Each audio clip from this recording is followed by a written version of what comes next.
వసంతవల్లరి వీణులతో వీక్షించండి. వసంతవల్లరికి స్వాగతం. ఈనాటి వసంతవల్లరిలో ప్రఖ్యాత కథా రచయిత స్వర్గీయ బెహరా వెంకట సుబ్బారావు గారి రచన నేతి బీరకాయలు వింటారు.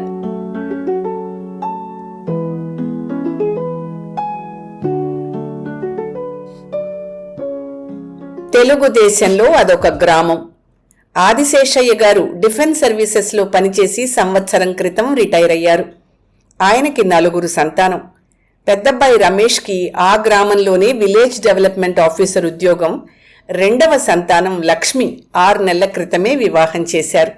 తర్వాత అబ్బాయి హరి అనకాపల్లి కాలేజీలో చదువుతున్నాడు. ఆ తర్వాత అమ్మాయి పద్మ 10వ క్లాస్. ఉగాది పండక్కి ఆదిశేషయ్య గారి బావమరిది శంకరం బెజవాడ నుంచి సతీ సమేతంగా వచ్చాడు. అతనికి విజయవాడలో రైల్వేలో ఉద్యోగం. చిన్నప్పుడే తల్లిదండ్రుల్ని పోగొట్టుకున్న శంకరాన్ని అక్కాబావ చేరదీసి తమ పిల్లలతో పాటు పెంచి పెద్ద చేశారు. ఆ అభిమానము కృతజ్ఞత ఉన్నాయి శంకరానికి. అందుకే సెలవు దొరక్కపోయినా సిక్ చేసి మరీ ఉగాది పండక్కి అక్కగారింటికొచ్చాడు. ఆ రోజు కొత్త మాస్య. ఆదిశేషయ్య గారి ఇల్లంతా సందడిగా ఉంది. కానీ వారి పెద్దమ్మాయి లక్ష్మికి మాత్రం మనస్సు బాగులేదు. నిద్ర మంచం దిగిన దగ్గర నుంచి కాలుగాలిన పిల్లిలా అటూ ఇటూ తిరుగుతోంది. భర్త రాక కోసం నిరీక్షిస్తోంది. పెరట్లో మందార చెట్టు దగ్గర నిలబడి వీధిలోకి చూస్తోంది. అక్కడి నుంచి వీధంతా కనబడుతుంది. క్రితం రాత్రి 11 గంటల వరకు మేల్కొని భర్త రాక కోసం చూసింది. విశాఖపట్నం నుంచి ఆఖరి బస్సు ఆ గ్రామానికి రాత్రి 10:30కు వస్తుంది. ఆ బస్సులో తప్పక వస్తారని ఆశించిన లక్ష్మికి ఆశాభంగమైంది. తెల్లవారింది. విశాఖపట్నం నుంచి మొదటి బస్సు 6:30కు వస్తుంది. అది వచ్చి వెళ్ళింది. తర్వాత 7:30కి మరో బస్సు. అందులో తప్పకుండా వస్తాడని ఎదురు చూస్తోంది మందార చెట్టు దగ్గరే నిలబడి. ఏమే తెలుగు తల్లి, మీ అమ్మ 4 సార్లు పిలిచింది వినబడలేదా? పెరట్లో నూతి దగ్గర స్నానానికి వచ్చిన మేనమామ పలకరింపుతో ఈ లోకానికి వచ్చింది లక్ష్మి. లక్ష్మి తెలుగు సంవత్సరాది నాడు జన్మించింది. అందుకే మేనమామ శంకరం ముద్దుగా తెలుగు తల్లి అని పిలుస్తాడు. తిన్నగా వంటగదిలోకి వెళ్ళింది లక్ష్మి. మేనమామ పెళ్ళాం అనసూయ కుంపటి ముందు కూర్చుని 2వ కాఫీ కలుపుతోంది. తల్లి వంట ప్రయత్నంలో పడింది. అత్తగారికి సహాయం చేస్తోంది కోడలు సరోజ. ఏమే ఇంకా అలాగే ఉన్నావే? స్నానం చేయవా? వేణీళ్లు చల్లారిపోతున్నాయి. అసలే చికాగ్గా ఉన్న లక్ష్మికి తల్లి మందలింపు కాస్త కోపాన్ని తెచ్చింది. నేనింకా చెయ్యనమ్మా. కూతురు జవాబుకు విస్తుపోయింది తల్లి. లక్ష్మి మనసుని అర్థం చేసుకున్న మేనమామ భార్య అనసూయ ఆమెను సముదాయించాలనుకుంది. అబ్బాయి రాలేదనేగా నీ చికాకు? వస్తాడమ్మా. కాఫీ తాగి స్నానం చేసి అతను వచ్చేసరికి ట్రిమ్ముగా తయారై ఉండాలి. ఇదిగో చూడు, మనమంటే పెందరాళే లేస్తాం గాని మగాళ్ళంత వేగంగా లేస్తారా చెప్పు? మీ అన్నయ్య గారు చూడు, ఇప్పుడు లేచారు. మీ ఆయన కూడా ఇప్పుడే లేచి ఉంటాడు. నెమ్మదిగా ఏ 10 బస్సో ఎక్కి భోజనం వేళకు వస్తాడులే. అవును వదినా, సెలవు నాడు ఆయన 7:30కి గాని మంచం దిగరు. జ్ఞాపకం వచ్చింది లక్ష్మికి. మా అబ్బాయి 11 గంటలకల్లా రాకపోతే అడుగు, హామీ ఇచ్చింది అనసూయ. లక్ష్మి మనసు తాత్కాలికంగా కుదుటపడింది. ఆ రోజంతా భర్త కోసం ఎదురుచూసి విసిగి వేసారింది. రాత్రి నిద్రపట్టలేదు. మర్నాడు ఉగాది, తన పుట్టినరోజు. ఆయన వస్తారా రారా? ఏవేవో ఊహలు అపోహలు. ఆదిశేషయ్య గారు అల్లుడికి పెద్ద కట్నం ఇచ్చి ఘనంగా పెళ్లి చేశారు. మగపిల్లివారు సంతృప్తిని వ్యక్తం చేశారు కూడా. అయితే ఒక్క విషయంలో మాత్రం లక్ష్మి అత్తగారు తీవ్రమైన అసంతృప్తికి గురయ్యారు. ఆ విషయం అత్తవారింటికి వెళ్ళాకే లక్ష్మికి తెలిసింది. అప్పగింతల సమయంలో అత్తమామలకి బట్టలు పెట్టలేదు ఆదిశేషయ్య గారు. అది చాలా స్వల్పమైన ఖర్చే అయినా ఆ లాంఛనం జరపబడలేదు. ఎంతటి బీదవాడైనా అప్పగింతల సమయంలో బట్టలు ఇస్తాడు అంటూ ఆ విషయాన్ని చీటికి మాటికి దెప్పుతూ ఉంటుంది అత్తగారు కోడల్ని. నీ పెళ్లికి దగ్గర 30,000 ఖర్చు చేసి ఉంటారు. అప్పగింతల సమయంలో ఎంత బీదవాళ్లైనా అత్తమామలకి బట్టలు పెడతారు. పాలలో ముంచి ఉత్తుత్తి చేతులు రాయించేశారు అంటుంది అత్తగారు. తల్లికి వంత పాడతాడు భర్త. తల్లిదండ్రుల మీద కోపం వచ్చింది లక్ష్మికి. పుట్టింటికి మొదటిసారిగా వచ్చినప్పుడు ఆ విషయం తల్లితో చెప్పింది. చూడమ్మా, మనం కొన్న బట్టలు వాళ్ళకి నచ్చకపోవచ్చు, అందుకే బట్టలకని మరో 2,000 ఇచ్చాం, వాళ్ళు కొనుక్కోలేదు. దానికి మనమేం చేస్తాం చెప్పు అంది తల్లి. అది కాదమ్మా, అత్తమామలిద్దరికీ అప్పగింతల సమయంలో పెడితే వారిలా అడగడానికి అవకాశం ఉండకపోను కదా. పోతే పోయాయి 200 అంది లక్ష్మి ధైర్యం చేసి. అత్తమామలకి పెడితే అన్నయ్యకి వదినికి ఉన్న ఒక్క ఆడబడుచుకి మొగుడికి పెట్టలేదు అంటారు. అందుకే ఇలాంటివి రాకుండా అవసరం ఉన్న చోట మీరు బట్టలు కొనుక్కోండి అని 2000 అదనంగా ఇచ్చాం. దానికి వారు అంగీకరించారు కూడాను. ఇప్పుడు ఇలా సనగడంలో అర్థం లేదు సుమా. చికాకు పడింది తల్లి. ఏమీ చేయలేని పరిస్థితిలో పడింది లక్ష్మి. ఇప్పుడు ఆ బట్టలిచ్చే అవకాశం లేదు. ఆ సమయం మించిపోయింది. పెళ్లయిన తర్వాత మొట్టమొదటి పండుగ సంక్రాంతి వచ్చింది. భర్త ఆ రోజుల్లో హైదరాబాదు ట్రైనింగ్లో ఉండడం వల్ల రాలేకపోయారు. మరి ఇప్పుడు ఈ పండక్కి ఎందుకు రాలేదు?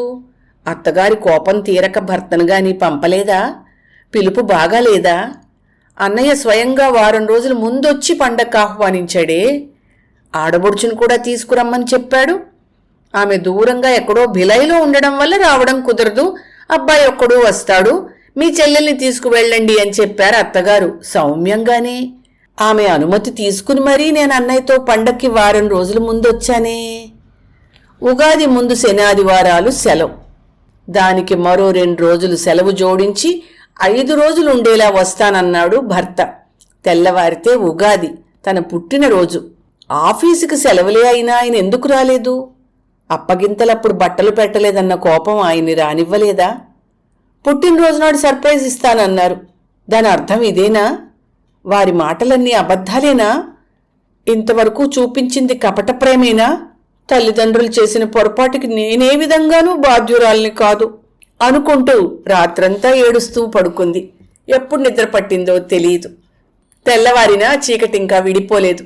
తమ్ముడు, చెల్లెలు, మామయ్య పిల్లలు, పెద్దలు అంతా హడావిడిగా తిరుగుతున్నారు. ఇల్లంతా సందడిగా ఉంది. లక్ష్మికి మంచం దిగాలనిపించలేదు. లక్ష్మి, లే, ఇంకా నిద్రపోతున్నావా? అందరి స్నానాలు అయిపోయాయి, నువ్వే ఉండిపోయావు. చేత్తో తడుతూ లేపింది వదిన. తలెత్తి వదిన మొహంలోకి చూసింది లక్ష్మి. ఆమె తలంటు స్నానం చేసింది. కళ్ళ నిండా కాటుక, నుదుట బొట్టు. వదులుగా జడ వేసుకుని కనకాంబరాలు తురుముకుంది. కొత్త చీర కట్టుకుంది. అంతలో హడావిడిగా వచ్చాడు అన్నయ్య. ఏయ్ సరోజ, మామిడికాయలు తేవడానికి గిరి తోటలోకి వెళ్ళాడు. నూకరాజు పాలు పితకడం అయ్యాక తోటలోకెళ్ళి వేప్పూ తెస్తాడు. ఉగాది పచ్చడి కన్నీ సిద్ధం చేయి అని ఆగి చెల్లెలి వాలకం చూసి ఆశ్చర్యపోయాడు రమేష్. ఏమిటి లక్ష్మి, ఇంకా బద్ధకవేనా? ఈరోజు నీ బర్త్డే, తొందరగా లేవాలి. క్విక్ తొందర చేశాడు. మీ బావగారు రాలేదు కదండి, పాపం బెంగ పెట్టుకుంది కామోస్ మీ చెల్లెలు. వేళాకోళం చేసింది సరోజ. మా చెల్లెలు పుట్టినరోజు కదా, ఎక్కడున్నా రెక్కలు కట్టుకుని మరీ వచ్చి వాళ్తారు.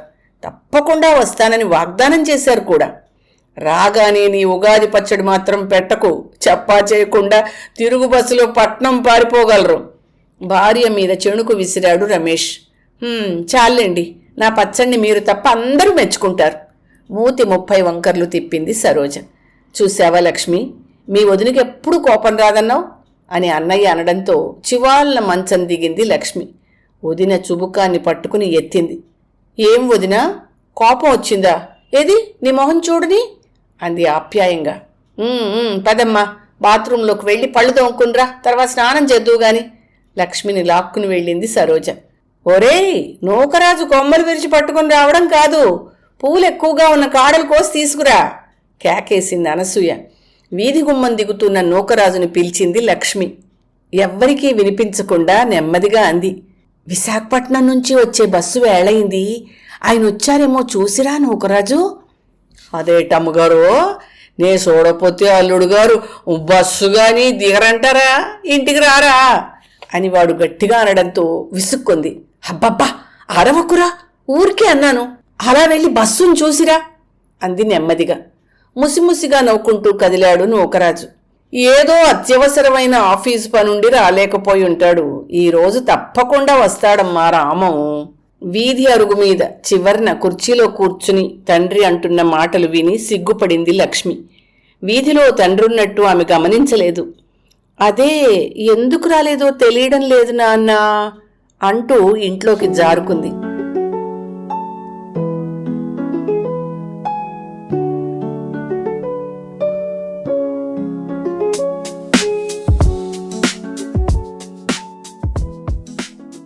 అదొక కేంద్ర ప్రభుత్వ కార్యాలయం.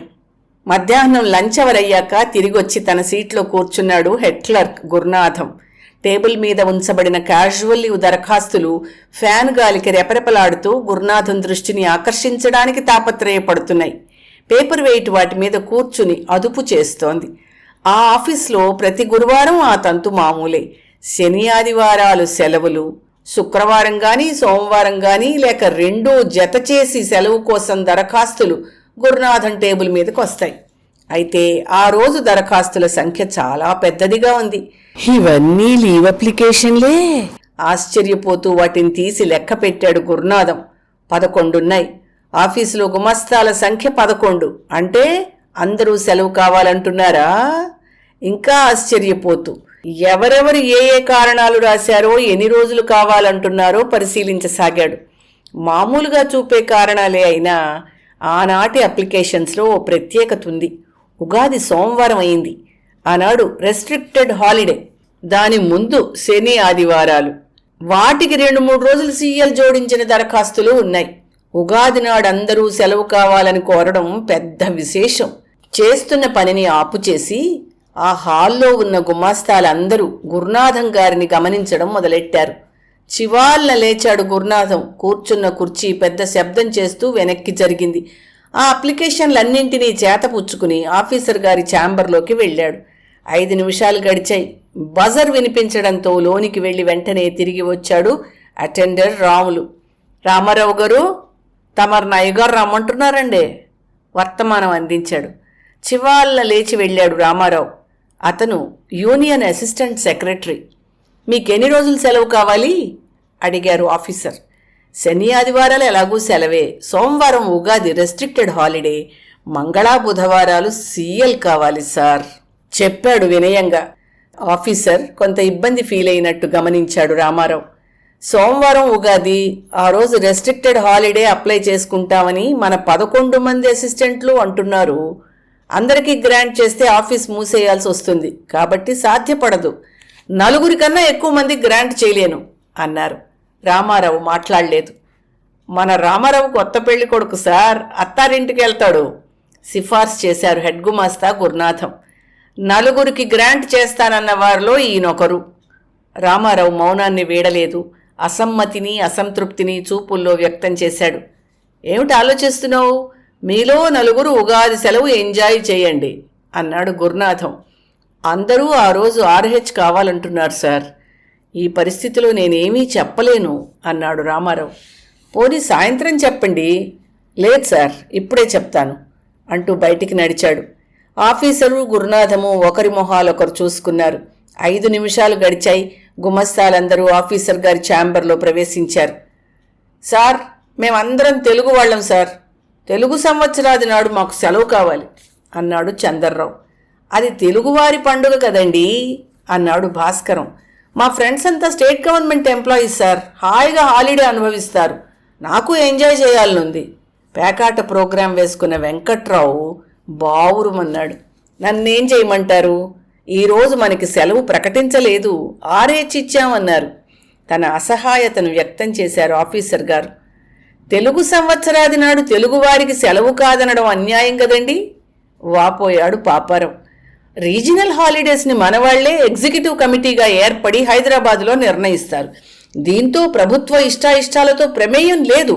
ఎంచేతనో ఉగాదిని రీజనల్ హాలిడేస్లో కలపలేదు. తన వంతుగా మాట కలిపారు గురునాథం. ఆ కమిటీలో తెలుగువాడు లేడేమో సార్ అనుమానం తెలియచేశాడు వెంకట్రావు. అతని జోక్కి అందరూ నవ్వుకున్నారు. ముసిముసిగా నవ్వారు ఆఫీసర్ గారు.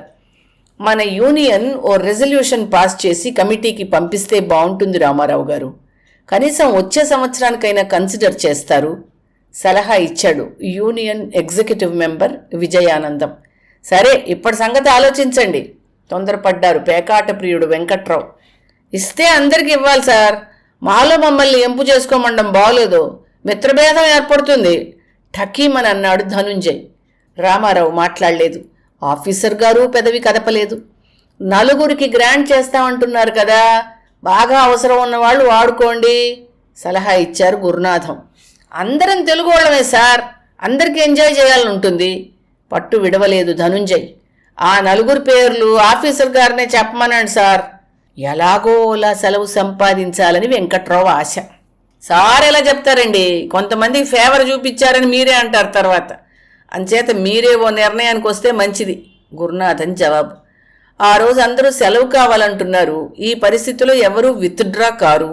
మీకు అవకాశం ఉంటే అందరికీ గ్రాంట్ చేయండి, లేకపోతే లేదు అంటూ తేల్చేశాడు యూనియన్ అసిస్టెంట్ సెక్రటరీ రామారావు. నేను కూడా ఆంధ్రుణ్ణి. రేపు నా కూతురు, అల్లుడు, కొడుకులు, కోడళ్ళు, మనవలు పండగకొస్తున్నారు. వాళ్ళనందరినీ ఇంటి వద్ద వదిలి పండగ పూట ఆఫీస్కి రావడం నాకు ఇష్టం లేదు. అయినా తప్పదు. I pity you all. I'm helpless in this matter. సానుభూతి చూపించారు ఆఫీసర్ గారు.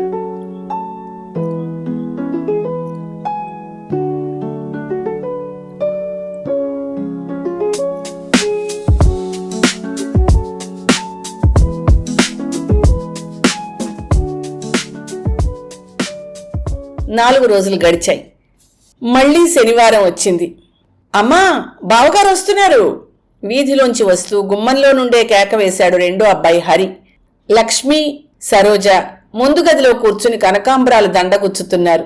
తమ్ముడి కేక విన్న లక్ష్మి చివాల్న లేచి వెనక గదిలోకి వెళ్ళింది. తలుపు వారగా నిలబడింది. ఆమె వెనుకనే వెళ్లి సరోజ అత్తగారికి వార్త అందించింది. రండి బావుగారు. అన్నయ్య ఆహ్వానం వినిపించింది లక్ష్మికి. రావోయ్ రా, రాజమండ్రి ఎక్స్ప్రెస్లో వచ్చావా? అభిమానంతో తండ్రి పలకరింపు. కుతూహలం చంపుకోలేక తలుపు సందులోంచి భర్తను చూసింది లక్ష్మి. రామం కుర్చీలో ఆసీనుడయ్యాడు. మంచినీళ్ల గ్లాస్తో ప్రవేశించింది తల్లి. అంతా బావున్నారా బాబూ? అమ్మగారికి ఆరోగ్యం కుదుటపడిందని విని సంతోషించాం. అల్లుని కుశల ప్రశ్నలు వేసింది. అంతా బావున్నారండి. మంచినీళ్ళు అందుకుంటూ సమాధానం ఇచ్చాడు రామం. ఉగాదికి తప్పకుండా వస్తావనుకున్నాం బాబూ అంది అత్తగారు. వరుసగా 3 రోజులు సెలవులు కదా, అమావాస్య ముందు సాయంత్రానికే వస్తారనుకున్నాం అన్నాడు రమేష్. వరుసగా సెలవులున్నా మీరు రాకపోయేసరికి ఏదో అత్యవసరపు పనుండుంటుందనుకున్నాం బాబూ అన్నారు ఆదిశేషయ్య గారు. భర్త ఏమని సమాధానం చెప్తాడో అని ఆతృతగా చూస్తోంది లక్ష్మి. మీకోసం ఆ 2 రోజులు రోడ్డు మీదే మకాం వేశాను బావగారు. చిన్న బావమరిది మాటలవి. లక్ష్మి పుట్టినరోజున తప్పకుండా వస్తారని అనుకున్నాం అన్నయ్య గారు. సరోజ పలకరించింది. అర్ధాంగి లక్ష్మి జాడ కనపడకపోవడంతో కొంత నిరాశపడ్డాడు రాము. భర్త మౌనానికి చికాకు పడింది లక్ష్మి. ఎట్టకేలకు మాట్లాడాడు అల్లుడు రాము. ఉగాదికి తప్పకుండా రావాలనే అనుకున్నానండి, కానీ సెలవు దొరకలేదు. రామం జవాబుకు ఇంట్లో వారందరికీ షాక్ కొట్టినట్టయింది. ఉగాది నాడు సెలవు పెట్టడం ఏమిటి బావగారు? ఆ రోజు సెలవేగా ఆశ్చర్యపోయాడు పెద్ద బావమరిది. శనాదివారాలు ఎలాగూ సెలవులే, సోమవారం ఉగాది సెలవు, క్యాజువల్ లీవ్ కూడా కావాలి అని అడుగుంటావు. సీఎల్ దొరక్కపోయినా వచ్చుండాల్సింది. ఆ 3 రోజులైనా సరదాగా ఉండి 4వ రోజు ఉదయం ఫస్ట్ బస్సులో వెళ్ళుండేవాడివి అని తన అసంతృప్తిని తెలియచేశాడు ఆదిశేషయ్య గారు. లేదు మావయ్య గారు, ఉగాది నాడు మాకు సెలవు లేదు. ఆ రోజు వర్కింగ్ డే. మరోసారి విడమర్చి చెప్పాడు రామం. తెలుగు సంవత్సరాదికి త్రిలింగ దేశంలో తెలుగువారికి సెలవు లేదా? నేను నమ్మను. తెలుగులో ఆశ్చర్యపోయాడు యలమంచిలిలో ఇంటర్ చదువుతున్న రెండో బావమరిది. అవును బావగారు, సంవత్సరాది నాడు అందరికీ సెలవే కదా. రమేష్కి కూడా నమ్మకం కుదరలేదు. అంతలో ఆదిశేషయ్య గారి బావమరిది వీధిలోంచి వచ్చాడు. రామాన్ని చూసి సంతోషాన్ని వ్యక్తం చేశాడు. ఉగాది నాడు తప్పకుండా వస్తామని చూశామోయ్. సంవత్సరాది నాడు మా తెలుగు తల్లి మొహం వెలవెలబోయిందంటే నమ్ము. నువ్వు రాకపోవడం వల్ల మాకు పండగలా అనిపించలేదు. పలకరిస్తూ నిష్ఠూరోక్తులు పలికాడు శంకరం. మావయ్య, బావగారు విశాఖపట్నం నుంచి మా చెల్లెలికి మల్లెపూలు తెచ్చారో లేదో తెలియదు గాని పెద్ద మందార పూలు మాత్రం తెచ్చి మా అందరి చెవుల్లోనూ పెడుతున్నారు. చెలోక్తిని విసిరాడు రమేష్. మందారాలా? ఏవి కనబడమే? ముద్ద మందారమా లేక రేఖ మందారమా? ముద్ద మందారం అయితేనే ముద్దుగా అందంగా ఉంటుంది మరీ చమత్కరించాడు శంకరం. ఏమిటండి మీరు మరీను? భర్తను మందలించింది అనసూయ. లేకపోతే చూడు మావయ్య, తెలుగు సంవత్సరాది నాడు బావగారి ఆఫీస్కి సెలవు లేదుట ఫిర్యాదు చేశాడు చిన్నబావమరిది హరి. వారినందరినీ ఎలా నమ్మించాలో తెలియక తికమక పడ్డాడు పాపం రామం. అయినా ప్రయత్నించాడు. నిజమేనండి, కేంద్ర ప్రభుత్వ కార్యాలయాలకి తెలుగు సంవత్సరాదికి రెస్ట్రిక్టెడ్ హాలిడేయే గాని క్లోజ్డ్ హాలిడే లేదు. మీరు రైల్వేలో ఆపరేటివ్ డిపార్ట్మెంట్లో పనిచేస్తున్నారు కాబట్టి మీకు హాలిడేస్ విషయం అంతగా తెలీదు. వీక్లీ ఆఫ్లు మాత్రమే చూసుకుంటారు. నమ్మకం లేకపోతే రేపు ఏ సెంట్రల్ గవర్నమెంట్ ఆఫీస్కైనా వెళ్ళి ఎంక్వైరీ చేయండి అన్నాడు విసుగుని బయటపడనివ్వకుండా. బావగారు, శ్రీలంక వెస్టిండీస్ని ఇన్నింగ్ తేడాతో ఓడించిందని చెప్పండి నమ్ముతాం, కానీ ఈ విషయం మాత్రం నమ్మం. అన్నగారి హయాంలో తెలుగువాడికి తెలుగు సంవత్సరాదికి సెలవు లేదంటే ఆయన సహించరు. అన్నగారి అభిమాని ఆఖరు బావుమరిది హరి స్టేట్మెంట్ అది. ఆ సమయంలో మామగారు ఆదిశేషయ్య గారు కలగజేసుకోవడంతో కాస్త వెసులుబాటు కలిగింది రామానికి. హబ్బా, వీళ్ళది కేంద్ర ప్రభుత్వ కార్యాలయం లేరా? ఇదివరలో ఉగాదికి సెలవు ఇచ్చినట్టు జ్ఞాపకం, మరిప్పుడు ఇవ్వడం లేదేమో. వెంటనే అందుకున్నాడు పెద్ద బావమరిది రమేష్. నిజమే నాన్నగారు, ఇప్పుడు గుర్తుకొచ్చింది. ఆ రోజు వాళ్ళకి సెలవు లేదు. ఉగాది నాడే మా తోడల్లుడి దగ్గర నుంచి మనీ ఆర్డర్ వచ్చింది. చింతపండు కొనమని 100 రూపాయలు పంపాడు. పండగ పూట మాకు సెలవు లేదు సార్ అంటూ వాపోయాడు పోస్ట్ మ్యాన్. రామం మనస్సు కుదుటపడింది. అంతా ఆశ్చర్యపోయారు.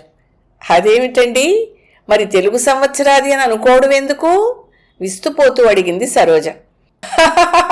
అదొక నేతి బీరకాయ లాంటిదన్నమాట, నవ్వాపుకుంటూ అన్నాడు రమేష్. ఒరేయ్, అయితే మరో 2 రకాల నేతి బీరకాయలు చెప్పవో అడిగాడు రైల్వే ఉద్యోగి శంకరం. గోదావరి ఎక్స్ప్రెస్ ఉంది చూడండి, అది గోదావరి స్టేషన్లో ఆగదు సరిగదా, దాన్ని తప్పించుకుని వేరే రోడ్డు మీద నుంచి పోతుంది. సింహాద్రి ఎక్స్ప్రెస్ కూడా అంతే, అది సింహాచలం మొహమే చూడదు, వాల్తేరుతో సరి. అలాగే మరొక రైలు బృందావన్ ఎక్స్ప్రెస్, అది మద్రాస్ బెంగళూరుల మధ్య తిరుగుతుంది, కానీ బృందావనం గార్డెన్స్ ఉన్న మైసూరు పోనే పోదు. అంత ఆశ్చర్యంగా వింటూ ఉంటే అందుకున్నాడు హరి. బావగారు, నేనో రకం బీరకాయని చెప్తాను. మా తెలుగు లెక్చరర్ గారి పేరు ధవళ సూర్యప్రకాశం గారు, కానీ ఆయన మసిబొగ్గులా నల్లగా ఉంటారు. మసిబొగ్గు ఆయన నిక్నేం బావగారు. అంతా హాయిగా నవ్వుకున్నారు. తలుపు చాటునున్న తెలుగు తల్లి లక్ష్మి పెదవిపై కూడా చిరునవ్వు నాట్యం చేసింది.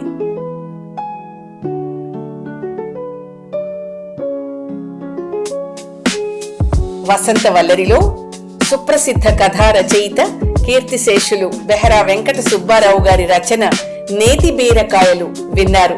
ఈ కథ గతంలో యువలో ప్రచురితమైంది. వసంత వల్లరిలో ఇవాల్టి కార్యక్రమం మీకు నచ్చిందని ఆశిస్తున్నాను. అందుకే లైక్ చేసి మీ మిత్రులకు బంధువులకు లింక్ను షేర్ చేసి మీ అమూల్యమైన అభిప్రాయాన్ని నాకు కామెంట్ బాక్స్లో తెలియచేయమని, వసంత వల్లరికి సబ్స్క్రైబ్ చేయమని విన్నవించుకుంటూ మీ వసంతలక్ష్మి అయ్యగారికి సెలవు. మరి థ్యాంక్ యూ.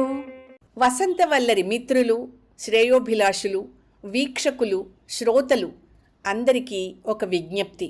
గతంలో లాగానే ఎప్పటికప్పుడు నా కథలను విని స్పందన తెలియచేయమని కోరుతూ, నేను చదివిన కథ మీకు బాగా నచ్చినట్టయితే తప్పకుండా హైప్ ఆప్షన్ నొక్కి నన్ను ప్రోత్సహిస్తారు కదూ.